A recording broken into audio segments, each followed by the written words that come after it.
재미있는 고전 이야기.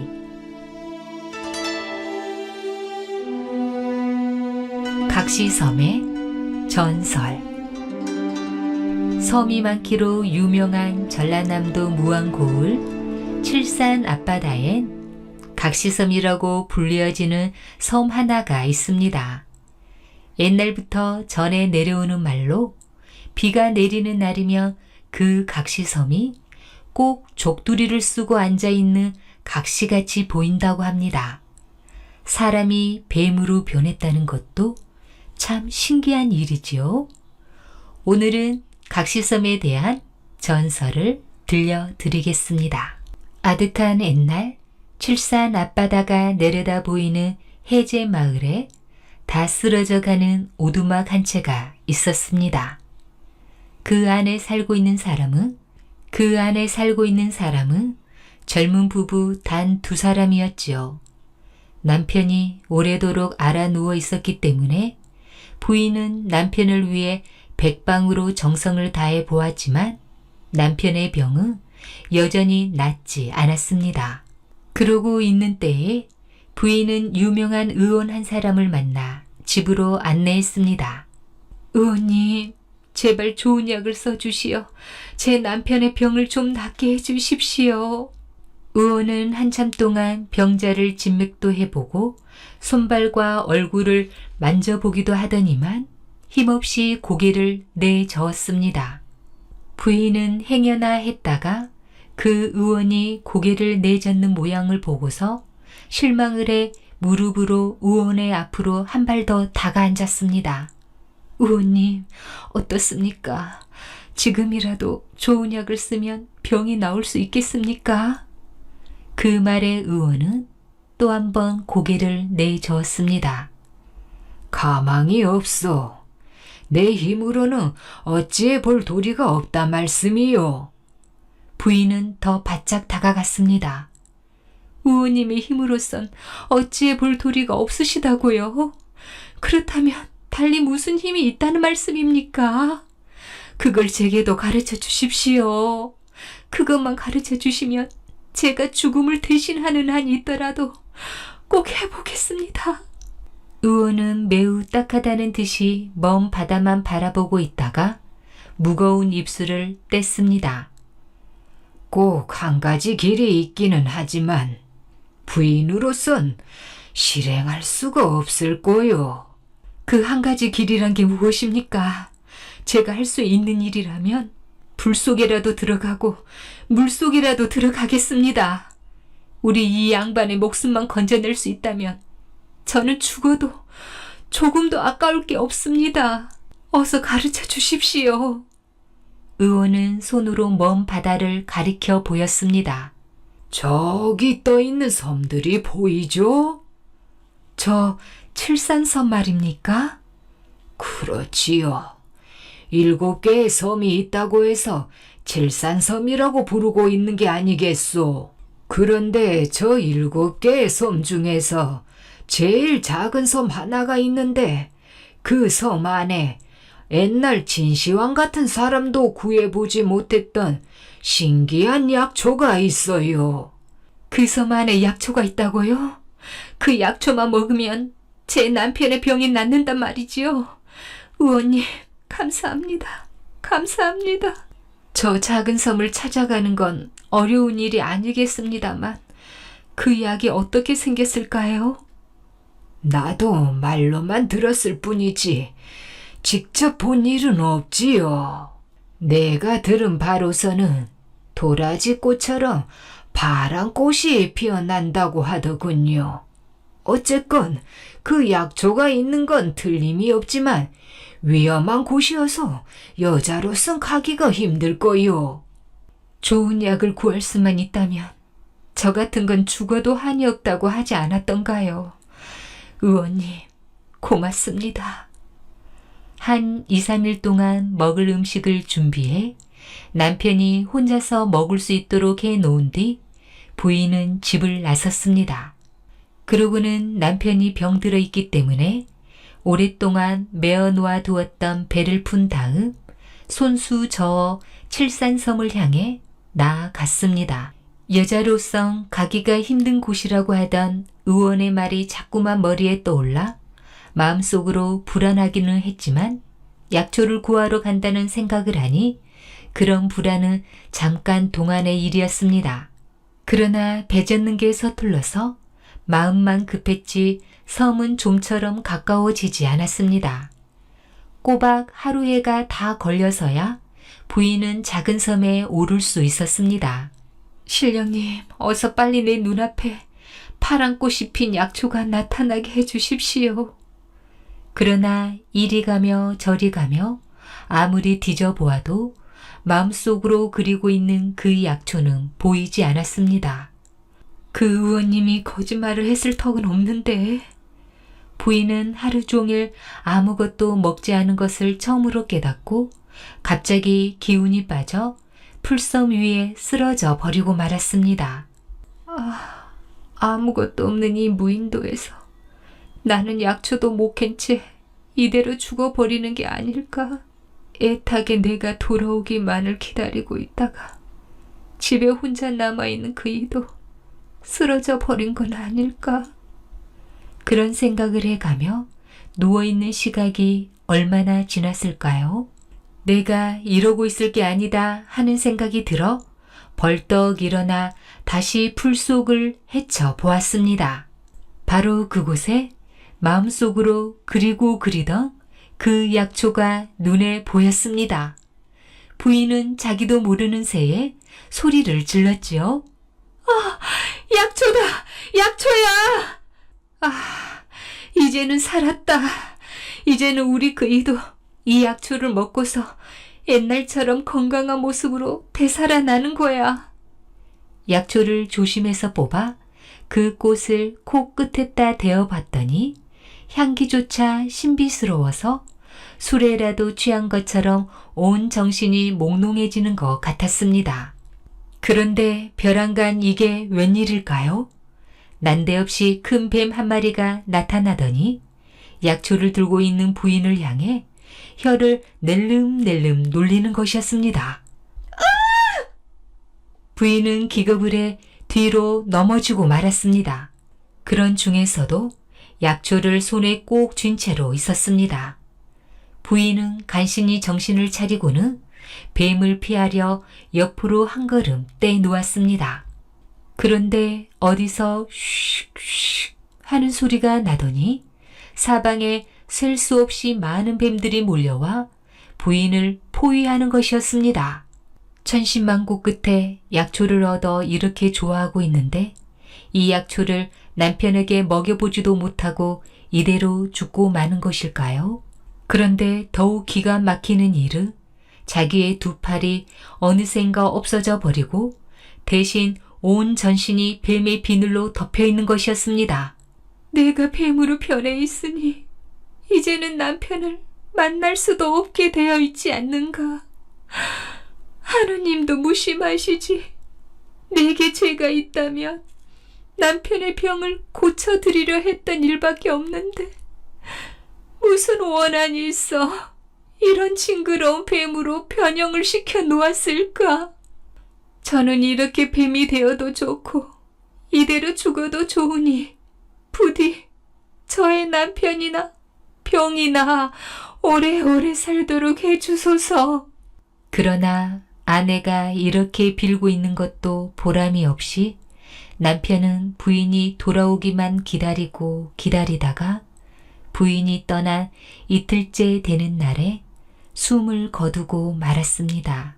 그래서 이를 불쌍히 생각한 마을 사람들이 칠산 바다가 바라보이는 백학산 양지 바른 자리에다 묻어 주었습니다. 무덤 만들기를 다 끝낸 뒤 땀을 닦고 있던 참인데 벼랑간 어떤 사람이 놀라 큰 소리를 쳤습니다. 아니, 저것 봐! 어떤 큰 뱀 한 마리가 물살을 헤치면서 이쪽으로 헤엄쳐 오고 있지 않은가? 아니, 입에다가 무슨 꽃 같은 걸 물고 있구먼. 육지로 올라온 뱀은 옆도 돌아보지 않고 이날 장사를 지낸 남자의 집으로 들어갔습니다.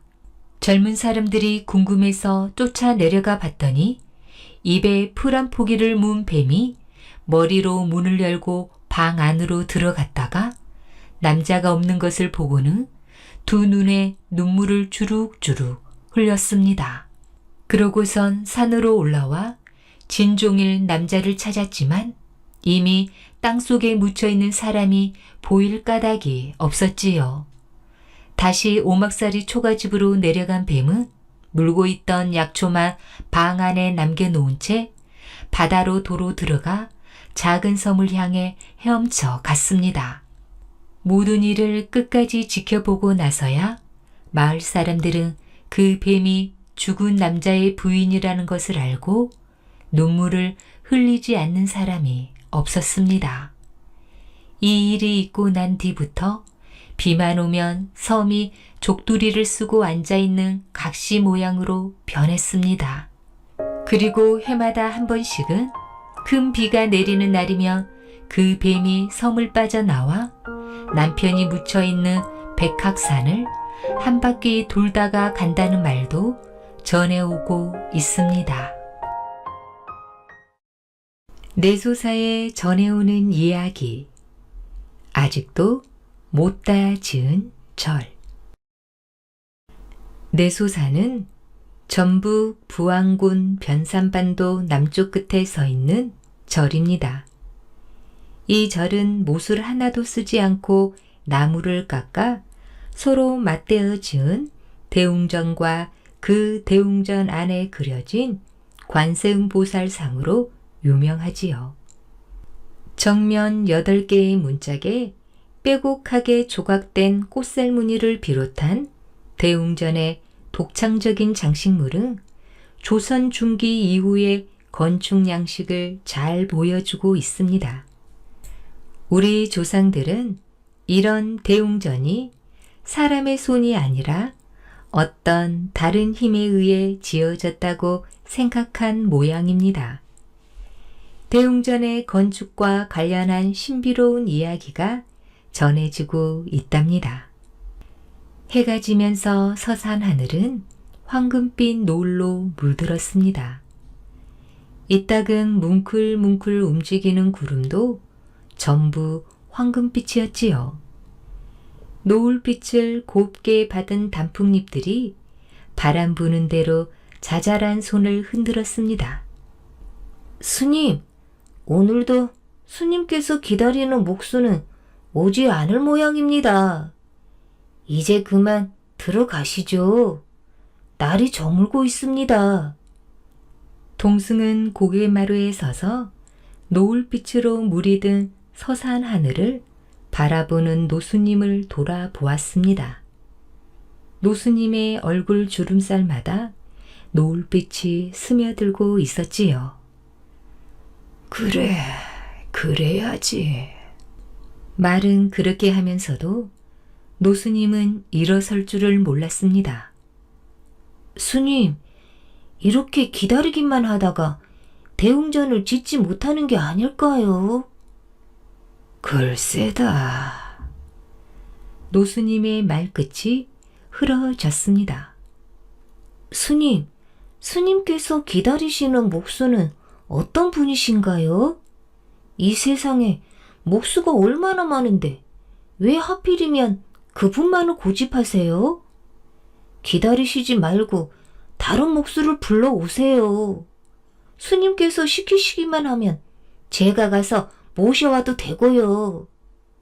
노스님은 동승의 말을 들은 척도 하지 않고 자리에서 일어섰습니다. 고개마루에는 아름드리 소나무들이 서 있었지요. 바람이 불 때마다 거대한 몸을 천천히 일렁이며 솔바람을 쏟아내고 있었습니다. 선우야, 이 소나무를 보아라. 우리의 키가 이만큼 클 수 있겠느냐? 에이, 스님, 우리의 키가 어떻게 이 소나무만큼 클 수가 있겠습니까? 그렇지. 그래, 우리가 소나무만큼 클 수 없듯이 아무 목수나 대웅전을 지을 수는 없는 거란다. 그럼 가장 기술이 뛰어난 분을 찾아보고 그분에게 부탁하면 되지 않겠어요? 대웅전을 기술로만으로는 지을 수 없지. 뜻이 있어야 하는 괴야. 뜻이. 스스로 뜻을 내어 찾아오는 분이라야 할 것이다. 동승은 노수님의 말을 아직도 얼른 이해할 수가 없었습니다. 스님께서 목수를 기다리는지 누구든 알아야 찾아오든지 할 게 아닙니까? 안 오면 내 생전에 못 짓게 되겠지. 서녁 하늘에 곱게 물이 들었던 노을이 전부 지워지고 땅거미가 서서히 내렸습니다. 스님, 내일부터는 여기까지 나오지 마세요. 오실 분이면 스님이 여기에 있든지 절 안에 있든지 오실 게 아닙니까? 이 녀석아, 목수가 안전하게 오도록 여기에서 내가 지켜야 하는 게야.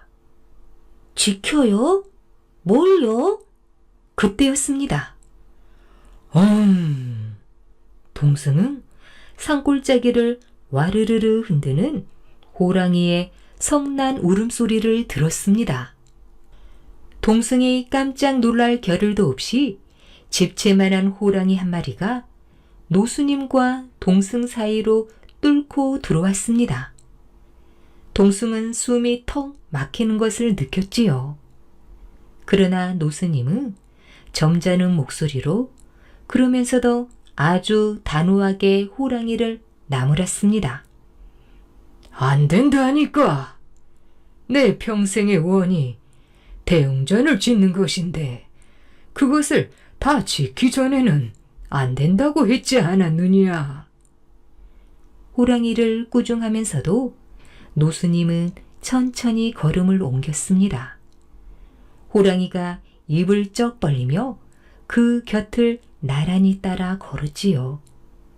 스님, 같이 가셔야지요. 동승은 입안이 바짝바짝 타들어가는 것을 느꼈습니다. 큰 소리를 지르고 싶었지만 목구멍에서만 뱅뱅 돌았습니다. 노수님은 벌써 절 마당으로 들어서고 있었지요. 뭘 하고 있느냐? 어서 오지 않고.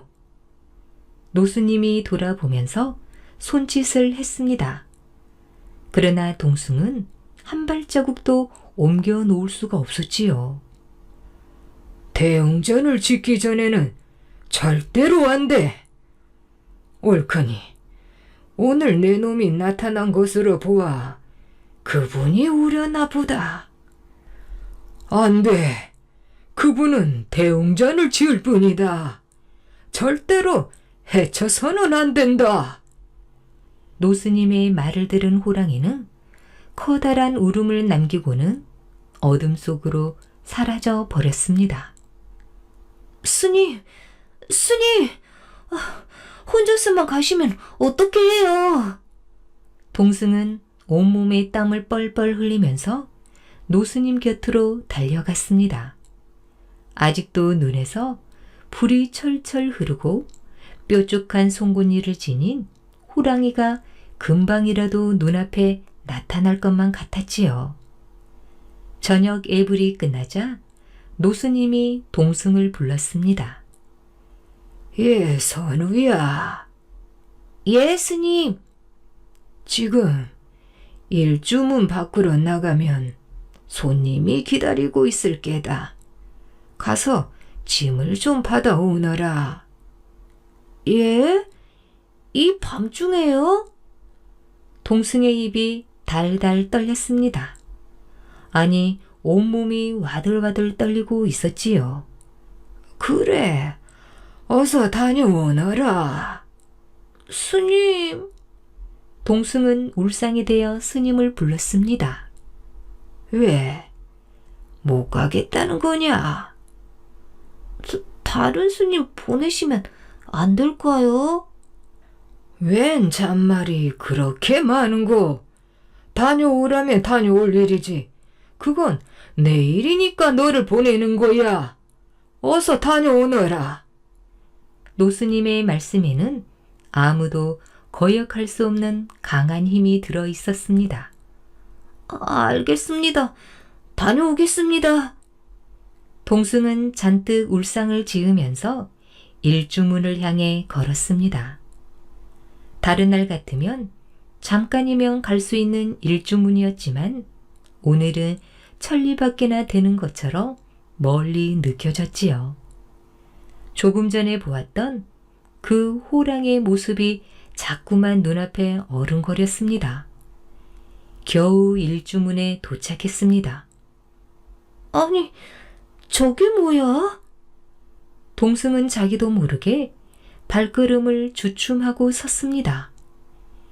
일주문 기둥 옆에 커다란 나무가 있었고 그 나무 아래에 있는 물체가 꼭 누워있는 호랑이 같았기 때문입니다.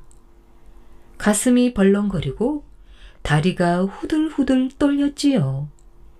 동승은 꼼짝도 하지 못하고 서서 그 거무 물체를 노려보고 있었습니다. 물체가 부스럭거리면서 일어났습니다. 뜻밖에도 사람이었지요. 휴, 손님, 어서 오십시오.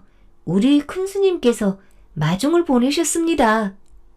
동승은 안도의 한숨을 길게 내쉬면서 손님 쪽으로 다가갔습니다. 행색은 남루하기 짝이 없었고 정리가 안 된 머리칼은 사방 제멋대로 엉켜 있었지요. 손님이 동승을 한번 힐끗 돌아보았습니다. 옷차림은 거지꼴이지만 눈빛만큼은 어둠 속에서도 번쩍 빛이 났습니다. 손님은 아무 대꾸 없이 그냥 앞장서서 휘적휘적 걸어갔지요. 어깨에 맨 망태기에서 철거덕거리는 소리가 났습니다. 손님, 그 짐은 저에게 주십시오. 그러자 손님은 아무 말 없이 짐을 벗어서 동승에게 던지듯이 안겼습니다. 짐은 생각했던 것보다 훨씬 무거웠습니다. 동승은 무거운 망태기를 연신 추스리면서 손님 곁에 바짝 따라 붙었습니다. 손님께서는 어디에서 오셨습니까? 손님은 아무 말도 하지 않았습니다. 손님께서는 우리 절 노스님을 잘 아십니까? 동승은 손님이 어떻게 절에 오게 되었는지 궁금했습니다. 미리 연락은 하고 오셨나요? 노스님께서 손님이 오시는 줄 알고 있던데요? 그런데 이상해요. 우리 스님께서는 날마다 손님을 기다리셨거든요. 대웅전을 지어줄 손님을요. 그런데 오늘은 저보고 마중을 나가라고 하셨어요. 이상하지 않은가요? 동승이 손님 곁에 따라 붙으면서 종달새처럼 종알거렸지만 손님은 한마디도 대꾸도 없었습니다. 노스님이 법당 마당까지 나와서 기다리고 있었지요. 어서 오십시오, 대사. 기다리고 있었습니다. 내 생에 대웅전을 짓는 일이 평생의 소원이었는데 오늘에야 그 뜻이 이루어지려나 봅니다. 노스님이 합장까지 하면서 반갑게 맞았습니다. 손님은 여전히 말없이 허리만 조금 숙일 뿐이었지요. 자기가 우리 스님께서 기다리는 목수면 목수였지. 사람의 성의를 이렇게 무시해도 되는 거야? 동승은 노스님을 따라 방으로 들어가는 손님의 등을 향해 입을 삐죽 내비놓습니다. 다음 날부터 손님은 대웅전을 짓기 위한 제목들을 잘라왔지요. 손님은 보기에는 초라하고 금방이라도 쓰러질 것 같았지만 나무를 베러 산을 오르내리는 동작은 재빠르고 날랬습니다. 동승이 몇 번이고 나무 자르는 모습을 보려고 뒤를 따랐지만 번번이 중간에서 놓치곤 했지요. 절 마당에는 아름드리 나무들이 수북하게 쌓여 갔습니다. 나무들이 어느 정도 쌓이자 손님은 그 나무들을 전부 벽돌만한 크기로 자르기 시작했습니다. 기둥이나 대들보, 석가래들은 전부 통나무를 써야 할 텐데 왜 저걸 저렇게 토막토막 자르는 걸까? 동승은 그게 참 궁금했습니다. 손님, 이걸 왜 이렇게 토막토막 자르는 거예요? 여전히 손님은 아무 대답도 하지 않았습니다. 이걸로 절을 짓는다는 겁니까? 이 작은 토막으로 어떻게 절을 지어요? 동승이 아무리 물어도 손님은 한마디 대꾸도 하지 않았습니다. 저 목수는 좀 이상합니다. 집을 지으려면 기둥을 세우고 대들보를 얹고 해야지. 왜 멀쩡한 나무를 저렇게 토막토막 잘게 자르는 겁니까? 동승뿐만 아니라 노스님 외에 절에 있는 모든 사람들은 다 그렇게 생각했습니다. 손님이 나무를 모두 자르는데 5달이 걸렸습니다. 나무를 모두 자른 손님은 그날부터 대패질을 해서 나무를 다듬기 시작했지요. 저러다가 우리 노수님 살아 계시는 동안에 절을 다 지을 수 있을까? 손님은 이거 다듬다가 언제 절을 지을 건가요? 동승은 비웃음에 찬 말투로 물었지만 손님은 여전히 대답하지 않았습니다. 벙어리인가? 사람 말이 말 같지 않나? 손님의 나무 다듬는 일은 꼬박 3년이 걸렸지요. 어느 날 밤 바람 쐬러 밖으로 나왔던 동승은 절 마당에 산더미처럼 쌓여 있는 나무 토막 하나를 슬쩍 감추어 보았습니다. 저 손님을 한번 골려줘야지. 하나를 숨기면 어떻게 되나 보자. 다음 날 아침 동승은 일찌감치 일어나 손님의 움직임을 살펴보았지요. 그런데 이게 어찌된 일일까요? 아침에 일어나 나무 더미를 슬쩍 훑어본 손님의 얼굴빛이 어둡게 흐려졌습니다. 그러더니 처음에 지고 왔던 망태기에 연장들을 주섬주섬 챙겨 놓기 시작했지요. 스님, 소승은 대웅전을 지을 인연이 없는 것 같습니다. 손님이 절에 온 지 처음으로 들어보는 목소리였습니다.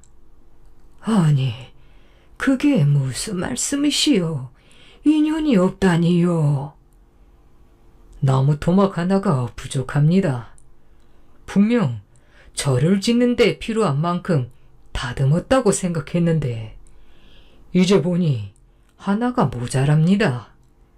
그것도 계산 못하는 주제에 법당을 짓겠다고 달려들었으니 용서하십시오, 스님. 손님의 말을 들은 동승은 기절할 듯이 놀랐습니다.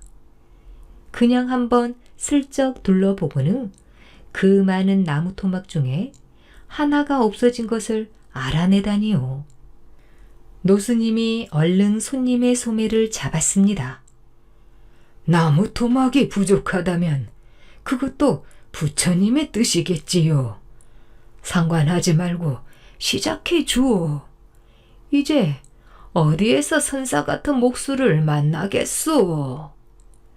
그렇게 말씀하시니 대웅전을 짓기는 하겠습니다만 이 대웅전은 완성이 안 될 것입니다. 손님은 다시 연장을 풀었습니다. 세상에, 그 많은 나무 토막 중에 내가 감추어버린 하나를 어떻게 알았을까? 그리고 저 나무 토막을 쌓아서 법당을 짓겠다니? 지금이라도 감추어 두었던 것을 내어놓을까? 아니야. 그러면 나는 노수님께 죽도록 혼이 날 거야. 에라 모르겠다. 모른 척 하자. 동승은 시치미를 뚝 떼고 그냥 지켜보기로 했습니다. 그날부터 손님은 나무 토막을 하나하나 쌓아 올리면서 대웅전을 짓기 시작했지요. 못이라고는 하나도 쓰지 않고 나무를 깎고 서로 연결하여 쌓아 올렸습니다. 놀랄만한 기술이었습니다. 어느새 대웅전 건물이 완성되었지요.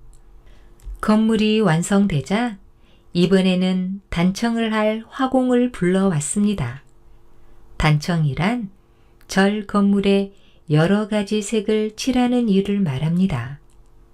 단청 작업이 끝날 때까지는 절대로 이 안을 들여다보아서는 아니 되느니라. 알겠느냐? 절대로 들여다보지 말라.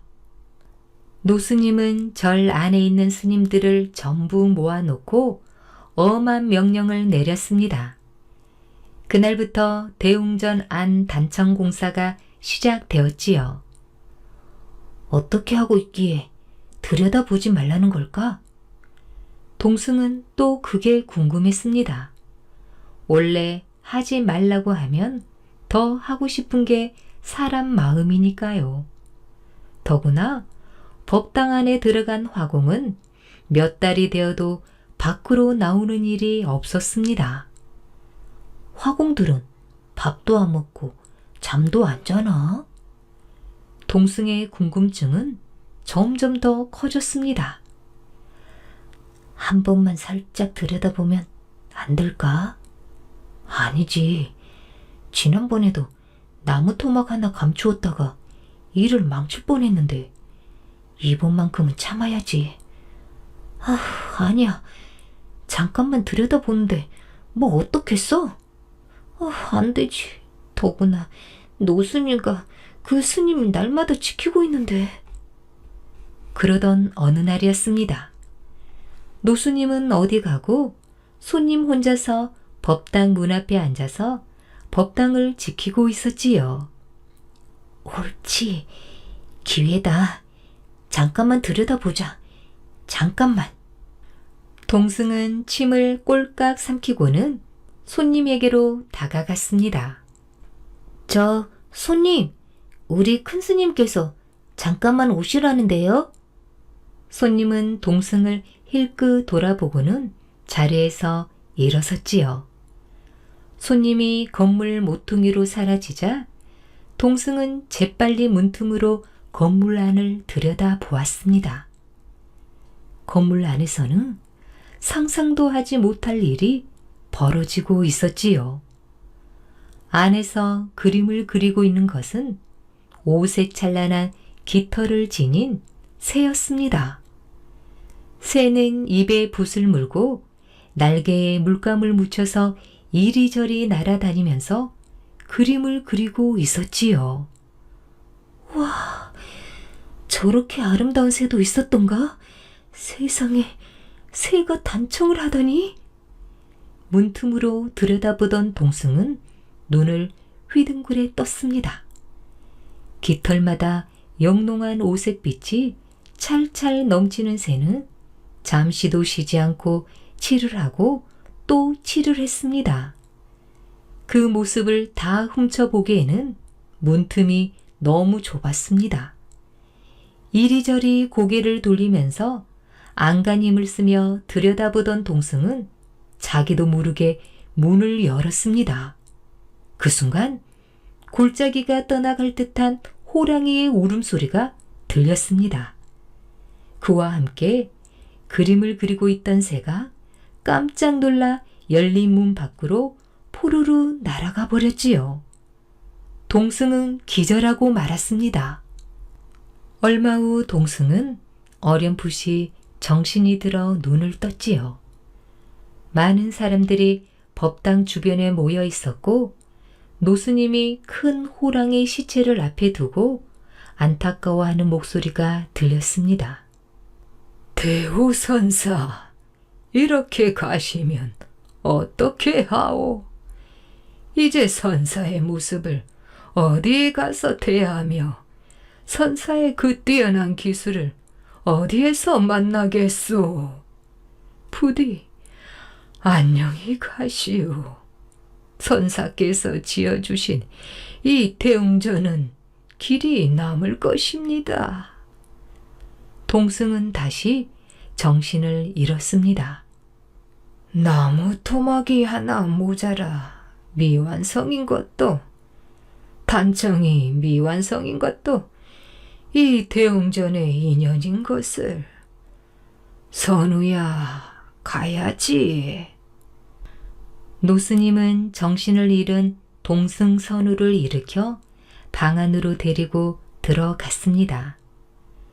선역 하늘을 곱게 물들였던 귤빛 노을이 서서히 사라지면서 그 자리에는 검은 구름들이 뭉클거리며 흩어지고 있었습니다.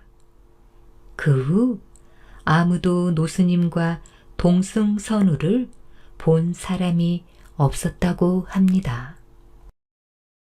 부용루에 개구리가 없는 이유. 황해도 해주에는 부용루라는 누각이 있고 그 누각 앞에는 연못이 있는데 이 연못에는 개구리가 없기로 유명합니다. 이 연못에 개구리가 없는 데는 다음과 같은 전설이 있습니다. 개구리는 논이나 연못 어디에나 있는 것이요.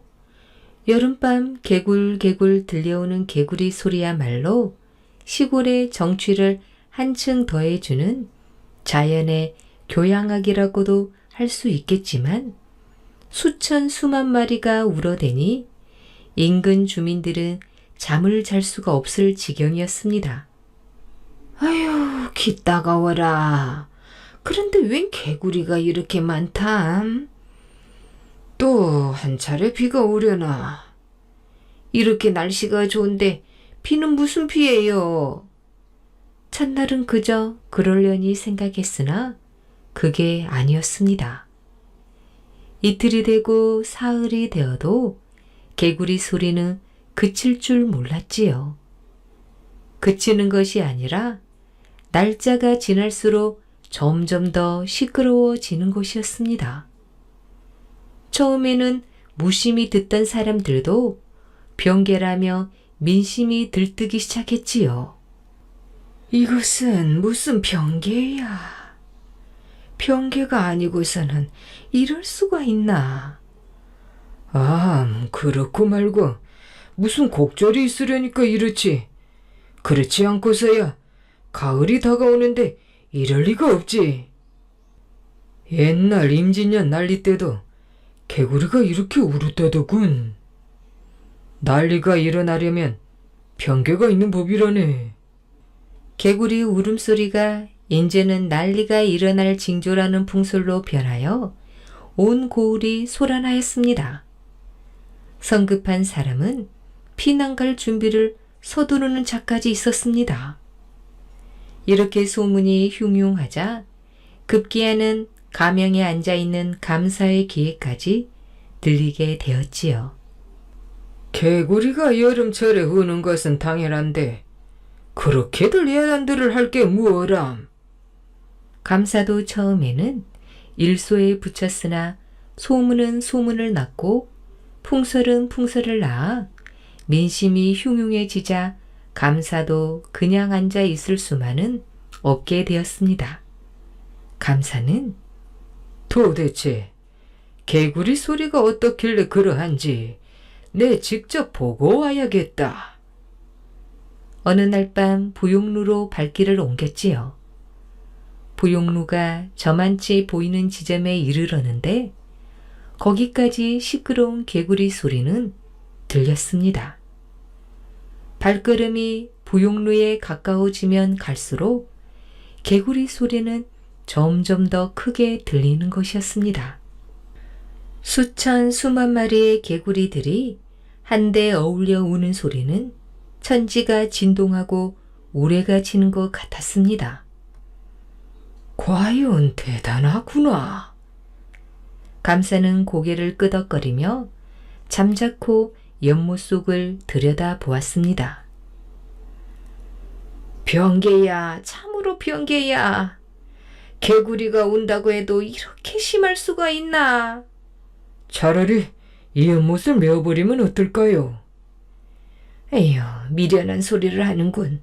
이 연못을 메어버린다고 일어날 난리가 안 일어나나? 옳은 말이야. 난리가 일어나면 어떡하나? 제가끔 떠드는 소리가 감사의 귀에 들어왔습니다. 개구리가 우는 것이 큰 병괴가 못 된다 하더라도 백성이 저렇게 소동하는데 방백인 자신이 그대로 버려둘 수는 없는 일이었지요. 그렇다고 개구리를 일일이 잡아버릴 수도 없고 못을 메어버릴 수도 없는 문제였습니다. 문제는 민심을 안정시키는 일이었습니다. 감사는 판관을 시켜 모인 백성에게 이렇게 일렀지요. 개구리가 온다고 병개가 들리는 없으니 앞으로 병괴니 난리니 하는 말을 지어내는 자는 중죄로 다스릴 것이다. 그러나 개구리 소리 때문에 백성들이 잠을 못 자니 이 또한 딱한 노릇이다. 내가 개구리 울음소리를 제거할 터이니 그대들은 요망한 소문에 현혹되지 말고 각자 상업에 힘쓸지어이다. 이렇게 말하니 백성들은 사또께서 개구리 소리를 없애주신다니 모두들 돌아가게나 하고 반신반의하면서도 각자 집으로 돌아갔습니다. 그러고는 가명에서 어떤 조치가 있기를 기다렸지요. 백성들을 돌려보낸 감사는 일단 큰 소리는 쳤으나 방법이 없었습니다. 사람이라면 잡아다 다스릴 수도 있으련만 상대가 개구리고 보니 제거할 묘안은 도무지 떠오르지 않았지요. 잘못하다가는 개구리 울음소리 하나 처리하지 못하는 무능한 감사라는 별명을 듣기에 안성맞춤이었습니다.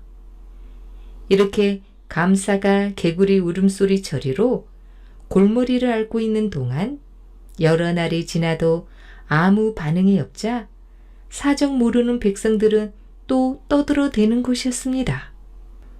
오늘이나 개구리 울음소리가 그칠까? 내일이나 고요해질까? 이러다가 나중에는 사또도 별 수 없군. 사또라고 무슨 수로 개구리 소리를 제어해? 그저 말로 우리를 안심시키려고 한마디 해본 게지. 그러나 저러나 이대로 나가면 큰일인데. 아휴, 귀가 아파 살 수가 있어야지.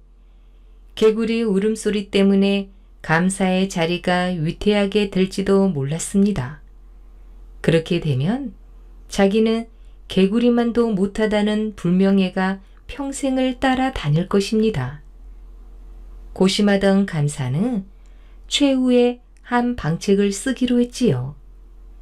그것이 들을지 안 들을지는 불문하고 백성들에게 써먹던 위엄을 써보려고 하였습니다. 망신당하기 딱 좋은 방책이었지만 이것밖에는 다른 도리가 없었습니다. 개구리 울음소리가 가장 시끄러운 시각에 글을 지어 보용루로 갔습니다. 보용루에 오른 감사는 연못을 내려다보며 사람을 놓고 하듯 글을 읽었지요. 내가 이 지방의 장관이니 산천 초목이나 금수와 미충까지도 내 명을 따라야 한다. 너희들도 미물이나 내 관내에 있으니 벗어나지 못할지니라. 내 거듭 경고하노니 이 순간부터 한마디 울음소리라도 내는 자는 엄한 형벌로 다스릴 것임을 선언하노라. 감사는 읽기가 끝나자 그 종이를 연못 속에 던져 넣었습니다. 참으로 신기한 일이었습니다. 그렇게도 들끓던 개구리 소리였으나 종이가 물 위에 닿는 순간 일시에 뚝 그쳤지요. 감사는 자기 귀를 의심하여 아무리 들으려 해도 개구리 울음소리는 씻은 듯이 사라진 것입니다. 목가에 둘러섰던 사람들의 함성이 터지고 감사를 칭송하는 소리가 여기저기에서 들려왔지요. 그제서야 감사도 개구리 소리가 그친 것을 확인했습니다. 이 일이 있은 뒤부터 보용루 연못에는 개구리 울음소리가 완전히 그친 것은 물론 한 마리의 개구리도 살지 않았다고 합니다. 만석동과 용정의 전설. 황해도 장영군 용영면 용종이라는 작은 연못이 있는데 넓이는 10평가량밖에 안 되나 물은 수정처럼 맑았습니다. 옛날 이 못 근처에 김무달이란 사람이 살고 있었는데 김무달은 힘도 장사인데다 무해 동안 출중해서 칼도 잘 쓰고 활도 잘 쏘았습니다. 어느 날 밤 김무달은 이상한 꿈을 꾸었습니다. 백발이 성성하고 풍채 좋은 노인이 나타나 구원을 간청했지요. 나는 이 연못 앞에 살고 있는 청룡인데 요즘 황룡 한 마리가 나타나 내가 사는 연못을 빼앗으려 하여 걱정이요. 이 못은 내가 오랫동안 살아오던 곳으로 그에게 내주고 쫓겨가기는 참으로 원통하오. 그러나 내 힘이 부족해 그놈을 당할 수 없으니 당신이 나를 좀 도와줄 수 있겠소? 노인께서 좀 그렇게 말씀하신다면 내 힘 닿는 데까지 도와드리리다. 도대체 어떻게 해달라는 말씀입니까? 대단히 고맙습니다. 그러면 내일 내가 황룡과 싸울 테니 당신이 기다리고 있다가 황룡이 몸을 번쩍 쳐들 때 활로 그 황룡을 쏘아주시오. 그렇게 해보리다. 김무달의 승낙을 받은 노인은 고맙다고 사리하고 어디론가 사라져 버렸습니다. 잠을 깬 김무달은 꿈속의 일이 너무나 생생했지요. 이튿날 아침 조반을 먹고 난 김무달은 반신반의하면서 활을 메고 목가로 나갔습니다. 조금 있으려니 맑은 하늘에 검은 구름이 서리고 사방이 캄캄해지더니 구름 속에서 황룡의 꼬리가 언뜻 보였지요. 그러나 김무달은 잠깐 사이의 일이고 용을 본 것은 처음이므로 두려운 생각도 들어 머뭇거리고 있는 사이 구름이 개고 청명한 하늘이 나타나자 용은 어디로 갔는지 자취도 없이 사라져 버렸습니다. 도와달라고 하더니 어찌된 일인가? 아무 소식도 없으니 하고 혼자 중얼거리며 집으로 돌아오고 말았습니다. 이날 밤에도 어젯밤 꿈에 본 노인이 나타나 원망하는 투로 책하는 것이었습니다. 왜 낮에 그 황룡을 쏘아주지 않았습니까? 참 미안하게 되었습니다. 처음 당하는 일이라 어떨떨해서 그렇게 되었습니다. 내일은 꼭 도와주시오. 네, 내일은 실수 없도록 하지요. 그 구름 속에 황룡만 쏘아 맞추면 되는 것이지요. 그렇소. 당신 같은 명궁이라면 화살 한 대로 처리할 수 있을 것입니다. 너무 걱정 마십시오. 내일이야 성공하지 못하리까. 고맙습니다. 그러면 또 뵙겠습니다. 노인은 거듭 당부하고 사라졌습니다. 이튿날 김무달은 다시 목가로 나가서 두 용이 나타나 싸우기를 기다리고 있었습니다. 조금 있었더니 어제와 같이 몬 위에는 검은 구름이 덮이고 청룡, 황룡이 꿈틀거리며 싸우고 있었습니다. 오늘이야말로 틀림없이 쏘리라. 김무달은 단단히 벼르며 활 시위에 살을 매겨 황룡의 몸이 나타나기만을 기다렸습니다. 바로 그때 구름 밖으로 황룡의 꼬리가 나타났지요. 이때다 하고 김무달은 당겼던 시위를 황룡을 향해 놓으니 백발백중하는 그의 화살은 정확히 황룡에게 명중되었습니다. 그와 동시에 구름 속에서 붉은 피가 주르르 흘러 못 속으로 쏟아졌습니다. 이만하면 되겠지. 김무달은 집으로 돌아왔지요. 그날 밤 꿈에 그 노인이 또 나타났습니다. 노인은 만면에 희색을 띠고 김무달에게 살해하는 것이었습니다. 참으로 고맙습니다. 황룡은 당신의 살 한 대에 죽어 넘어갔습니다. 이제는 아무 걱정 없이 살게 되었지요. 그런데 이 큰 은혜를 무엇으로 갚아야 할지는 모르겠습니다. 그까지 일을 은혜랄 게 무엇 있겠습니까?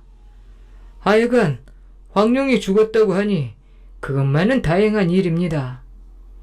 김무달은 우선 황룡이 죽었다는 말에 자기도 기뻐서 이렇게 대답했지요. 그러나 노인은 무엇으로든 살해를 해야겠는데 무엇이든 소원을 말씀하십시오. 천만의 말씀이요. 별다른 소원도 없습니다. 그래도 나로서는 은혜를 입고 그냥 있자니 부담이 되어 편하지 않습니다. 무엇이든 한 가지 말씀해 보십시오. 글쎄요. 김무달은 끝까지 사양하다가 노인의 말이 하도 간곡하기에 무엇을 청할까 잠시 생각에 잠겼습니다. 이때 노인이 이 근처 황무지를 논으로 만들어 드릴까요?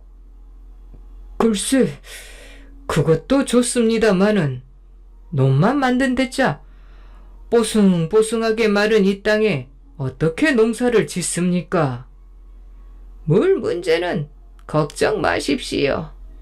용인 제가 그거 하나 처리 못하겠습니까? 훌륭한 논을 만들어 드릴 테니 자손 대대로 전하게 하십시오. 이렇게 말한 노인은 전과 같이 사라졌습니다. 꿈을 깬 김무달은 어찌 될 것인가 궁금하여 다시는 잠이 오지 않았지요. 이튿날이 되자 아침부터 뇌송이 진동하고 큰 비가 억수같이 하루 종일 퍼붓더니 몸물이 넘쳐 흘러 그 부근 일대가 문전 옥답으로 변하게 되었습니다. 김무달은 그 땅을 차지하여 농사를 지었더니 해마다 풍년이 들어 몇 해 만에 만석군이 되었습니다. 그리하여 대대손손 그 땅을 전해가며 부를 누렸지요. 그 뒤로부터 그 연못을 용정이라 부르게 되었으며 만석군이 나왔다는 뜻으로 그곳을 만석동이라고 불렀습니다.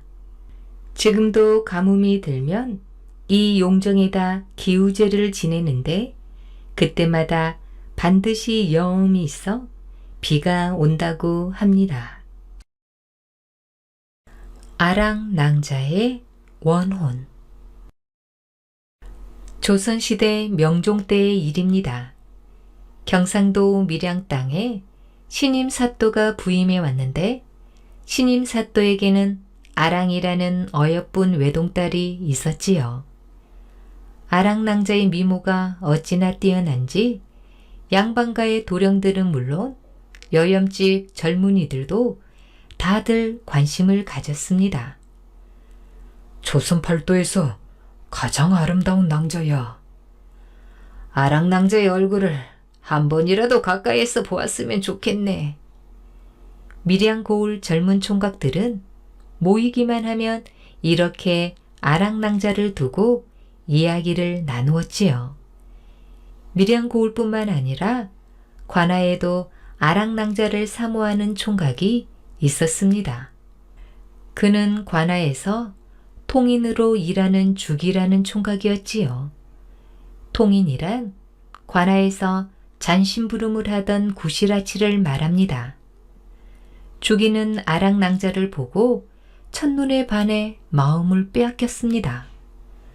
하지만 신분의 차이 때문에 말 한마디 못하고 속만 태우고 있었지요. 어떻게 하면 아랑 아가씨와 혼인을 할 수 있을까? 죽이는 날마다 그런 상상을 하며 세월을 보냈습니다. 사또의 외동딸과 천한 통인이 혼인한다는 것은 애초부터 말도 안 되는 상상이었지요. 죽이는 아랑낭자를 잊기 위해 자신의 마음을 다독여 보기도 했습니다. 하지만 날이 갈수록 아랑낭자를 사모하는 마음은 점점 깊어갔습니다. 그 마음을 어찌할 수 없었던 죽이는 그동안 모은 돈을 들고 아랑낭자의 유모를 찾아갔지요. 아랑 아가씨를 한 번만 만나게 해주면 이 돈을 드리겠소. 주기가 돈보따리를 유모에게 내놓으며 말하자 유모의 마음이 흔들렸지요.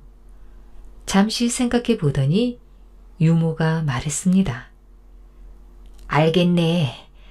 4월 보름에 아가씨를 모시고 남천강으로 달구경을 갈 테니 그 다음부터는 알아서 하게. 유모는 돈보따리를 챙기고는 재빨리 안채로 사라졌습니다.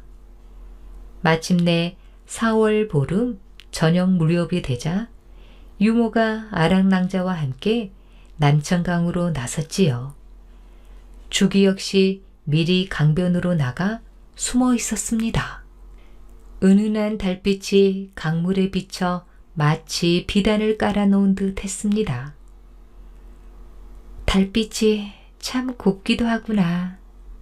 아랑낭자는 버드나무 숲에서 물끄러미 강을 바라보았습니다. 가끔 봄바람이 불어올 뿐 더없이 고요한 밤이었습니다. 그런데 어느 순간 유모가 갑자기 소변을 보고 오겠다며 슬쩍 자리를 피했습니다.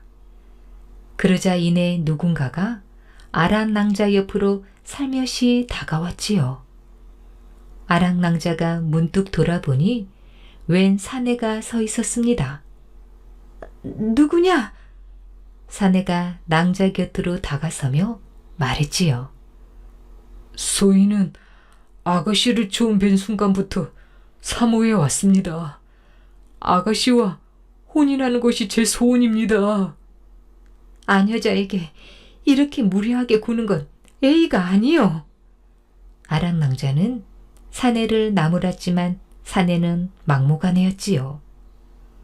아가씨는 소인을 잘 모르시겠으나 사실 소인은 관아에서 일하는 통인입니다. 아가씨를 너무도 사모하여 무례를 범했으니 노여하지 마시고 제 마음을 좀 받아주십시오. 관아 통인이라는 말에 아랑낭자는 어이가 없었습니다. 네 이놈! 큰 화를 당하기 전에 당장 물러가거라! 아랑낭자가 단호하게 소리쳤지요. 낭자가 두리번거리며 유모를 부르자 갑자기 사내가 품에서 시퍼런 칼을 꺼냈습니다. 사내는 아랑낭자의 목에 칼을 들이대며 위협했지요. 오늘 밤 저와 함께 멀리 도망갑시다. 소원이니 제발 내 말 좀 들어주시오. 당장 칼을 치워라. 죽을지언정 내가 너 말을 들을 것 같으냐? 아랑낭자는 조금도 흔들리지 않았지요. 그 순간 사내의 칼날이 허공을 갈랐습니다. 비명을 지르며 힘없이 쓰러진 아랑 낭자는 남천강 근처 대숲의 싸늘한 죽음으로 발견되었지요. 사또는 외동딸의 갑작스런 죽음에 너무 놀라 정신을 잃고 병석에 누웠습니다. 얼마 뒤 사또는 병이 깊어져 관직을 내놓고 한양으로 돌아갔지요. 그 뒤로 밀양 고을에 흉흉하고 괴기한 일이 생기기 시작했습니다. 무슨 병고인지 관아에 부임한 신임 사또가 단 하루를 넘기지 못하고 죽어나가는 것이었습니다. 그것도 연이어 5명의 사또가 부임한 그날 밤에 죽었습니다. 이런 병고가 이어지자 밀양 사또로 부임하려는 사람이 아무도 없었지요. 임금은 걱정이 이만저만이 아니었습니다. 참으로 해괴한 일이로다. 앞으로 밀양 땅에 누구를 보내야 할지 모르겠구나. 그러던 차에 이시성을 가진 진사 한 사람이 밀양 고을로 가겠다고 자청했습니다. 이 진사는 담대하여 겁이 없는 사람이었지요. 임금은 매우 기뻐하며 이 진사에게 사령장을 주었습니다. 밀양으로 내려가 부디 회개한 일의 진상을 파헤치고 백성을 잘 다스리도록 하라. 알겠사옵니다. 밀양 고을에 부임한 이 사또는 관아로 들어가 자리를 잡고 앉았습니다. 전임 사또들이 모두 밤에 죽었으니 밤까지 차분하게 기다려볼 심산이었지요. 그때 자시를 날리는 종소리가 은은하게 울려 퍼졌습니다. 이 사또는 긴장한 채 방문을 노려보았지요. 그 순간 스산한 바람소리가 나더니 이내 방문이 스르르 열렸습니다. 이 사또는 재빨리 칼을 움켜쥐었지만 방문만 열렸을 뿐 아무도 들어오지 않았습니다. 이 사또가 칼을 쥔 채 천천히 문 밖으로 나선 순간 마당 한쪽에 서 있는 여인을 보고 깜짝 놀랐습니다. 긴 머리카락을 늘어뜨린 여인의 치마 저고리는 온통 피투성이었지요. 끔찍한 여인의 모습을 보자 이 사또는 전임 사또들이 왜 하루를 못 넘기고 죽었는지 알 것 같았습니다. 피투성이 여인이 이 사또를 마주보며 한 발 한 발 다가왔지요. 어찌나 무서운지 이 사또는 심장이 벌렁거려 견딜 수가 없었습니다. 침을 꿀꺽 삼키고 배에 힘을 주고는 제법 당당한 소리로 외쳤지요. 너는 누구냐? 무슨 일로 야밤에 나타나 사람을 놀라게 하느냐? 여인은 그 자리에 우뚝 멈춰 섰습니다.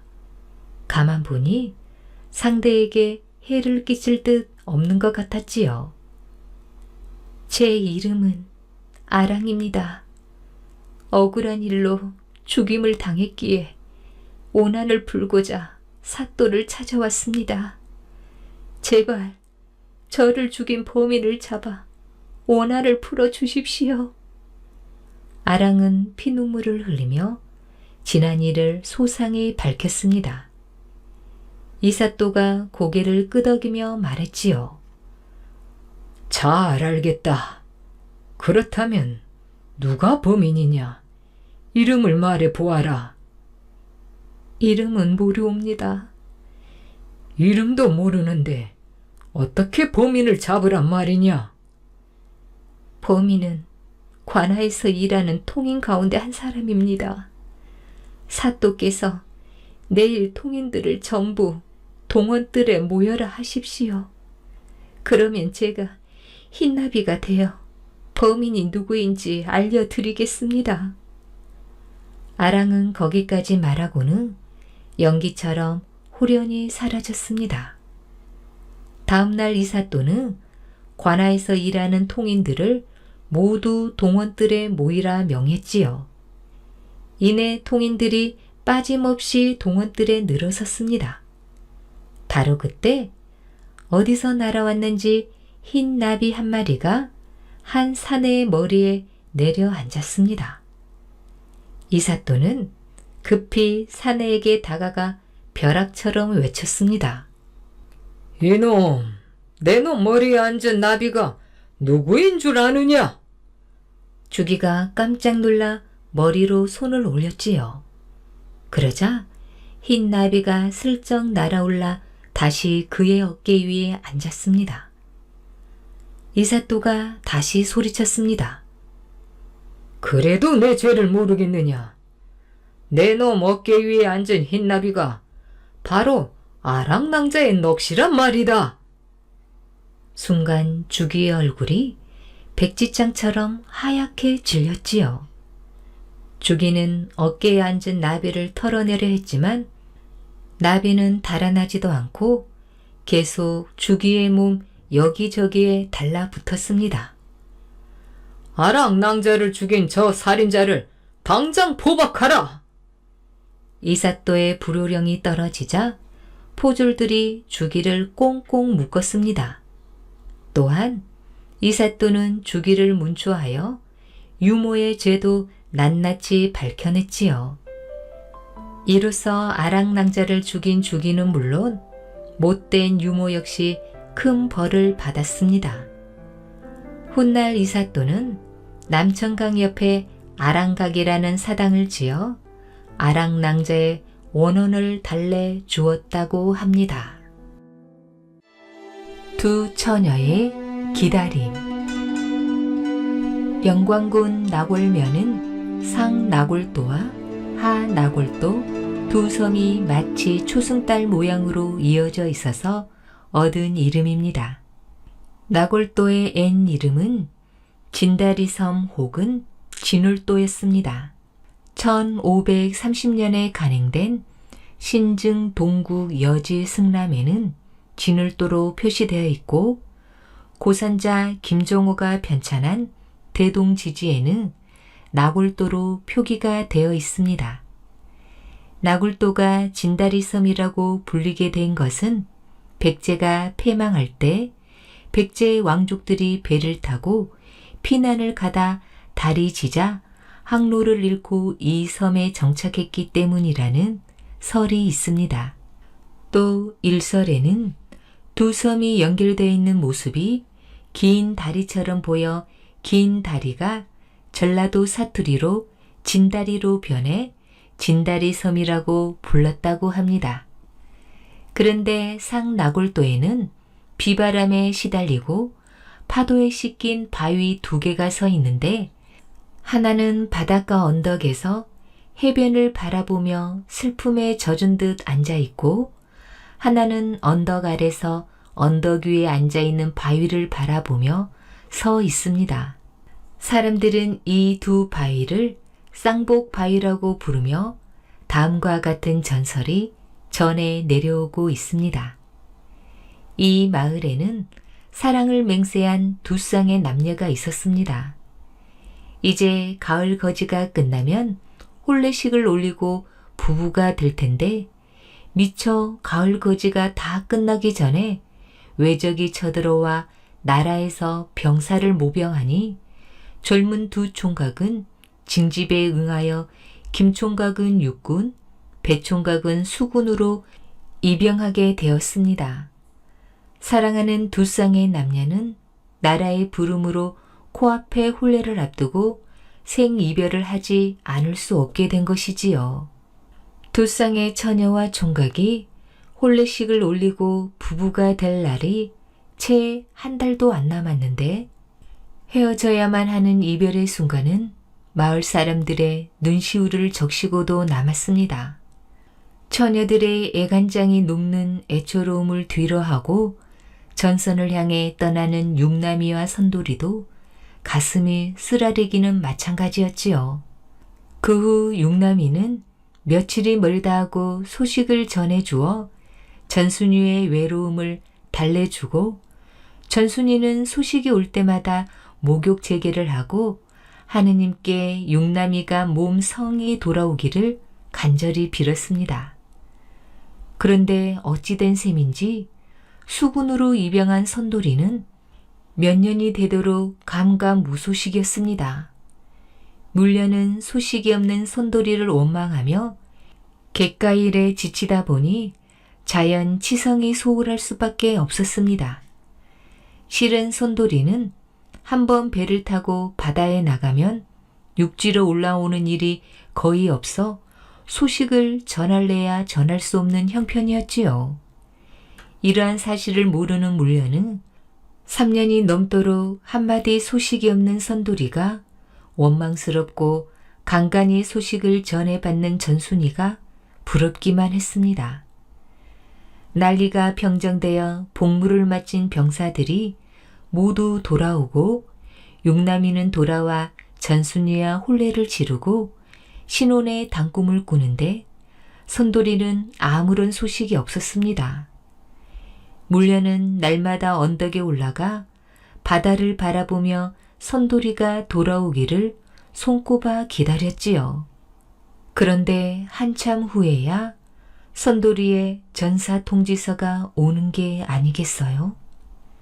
전사 통지서와 함께 그동안 선돌이가 물려를 그리워하며 쓴 편지를 전할 길이 없어 모아둔 사랑의 편지 뭉치가 함께 돌아왔습니다. 물려는 선돌이의 마음도 모르고 선돌이를 원망한 자신이 밉고 자기의 치성이 소홀하여 남편이 될 선돌이가 죽었다고 생각하니 가슴이 쓰리고 아팠습니다. 그러다가 끝내 뒷산 해변의 절벽 위에 올라가 바다에 몸을 던져 죽고 말았지요. 부모는 물려의 시체를 인양하여 바다가 보이는 언덕에 묻어주었습니다. 그런 뒤 하루는 꿈에 물려가 나타나 아버지, 불효녀를 용서하소서. 지아비는 바다에 있는데 저는 어찌 산에 있을 수 있나요? 바다에서 영혼이 남아 서로 만날 것이오니 저 무덤에서 관을 파서 관과 함께 그동안 혼숙감으로 준비해둔 애물들을 바다에 띄워주소서 하고 애원하는 게 아니겠어요? 깜짝 놀라 잠에서 깨어난 아버지는 딸의 선몽대로 무덤을 파고 관을 꺼내어 혼숙감으로 준비해 두었던 가위, 인두, 상자, 장롱 등을 함께 바다에 띄워 주었습니다. 이때 띄어보낸 관과 혼숙감들이 다시 바닷가로 떠밀려와 바닷가의 돌들로 변하고 언덕에 앉아있는 바위는 서럽게 우는 물려의 혼백이 변한 것이며 조금 아래 서 있는 바위는 물려를 가깝게 바라보는 애비신랑 선돌이라고 전합니다. 이 전설은 고기잡이 나가 풍랑의 남편을 잃고 홀로 된 여인들의 안타깝고 서러운 사연이 전설로 꾸며져 전해오는 이야기라고 할 수 있을 것입니다. 승려가 된 왕자. 대각국사 의천은 고려 11대 임금인 문종의 넷째 아들로 어려서부터 불심이 깊고 총명함이 남달랐습니다. 의천이 11살이 되었을 때 부왕인 문종이 아들들을 불러 앉혀놓고 다음과 같이 물었습니다.